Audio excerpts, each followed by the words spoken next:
काही निवडणुका ज्या आहेत त्या अचानक रद्द झाल्या, त्यामुळे कार्यकर्त्यांमध्ये नाराजी आहे, कारण की उद्या मतदान होतं आणि काल त्या निवडणुका रद्द झाल्या. मला असं वाटतं की निवडणूक आयोगाने कायद्याचा चुकीचा अर्थ लावलेला आहे. या निवडणुका रद्द करणं हे अत्यंत चुकीचं आहे.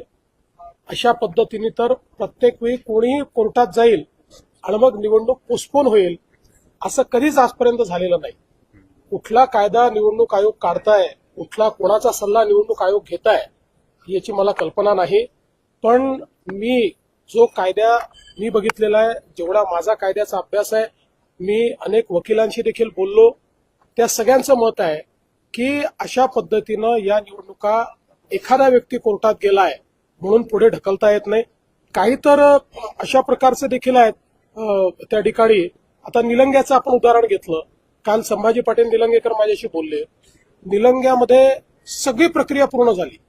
एक कोणीतरी ज्याचा फॉर्म रद्द झाला होता तो कोर्टात गेला, कोर्टाने त्याचा फॉर्म रिजेक्ट केला, तो काय ऍक्सेप्ट केला नाही. त्यामुळे मग ज्यांनी फॉर्म भरले त्यांना पूर्ण वेळ मिळाला, परत घेण्याचा पूर्ण वेळ मिळाला, प्रचाराचा पूर्ण वेळ मिळाला. आणि कोणीतरी पार्टी केलं होतं म्हणून या ठिकाणी निवडणूक पोस्टपोन करणं हे अतिशय चुकीचं आहे. अर्थात निवडणूक आयोग स्वायत्त आहे, त्यामुळे त्यांना निर्णय घेण्याचा अधिकार आहे. पण माझं मत आहे की कायदेशीररित्या या ज्या निवडणूक आयोगाने पोस्टपोन केलेल्या आहेत त्या पूर्णपणे चूक आहेत. आणि त्यानंतर आता पुन्हा म्हणजे हा त्या कॅन्डिडेट्सवर किती अन्याय, ज्यांनी प्रामाणिकपणे सगळ्या गोष्टी केल्या आणि आता उद्या निवडणूक आहे, आज तुम्ही पोस्टपोन करून टाकता.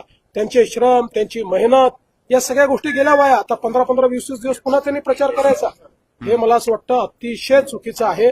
आणि या संदर्भात निश्चितपणे आता तर निवडणूक होऊन जाईल, पण आम्ही या संदर्भातलं एक रिप्रेझेंटेशन निवडणूक आयोगाला निश्चितपणे देऊ की अशा पद्धतीने या निवडणुका पोस्टपोन करणं चुकीचं होतं. शहाजी बापूंच्या तिथे काल रेड पडली त्यांच्या कार्यालयात. आपल्यासोबत सत्तेत आहे शिवसेना, त्यांच्याकडे रात्री निवडणूक कार्यालयात रेड झाली. असं आहे, मला याची कल्पना नाही, पण कोणी सत्तेत आहे किंवा सत्तेबाहेर आहे याच्यावरून रेट ठरत नसते.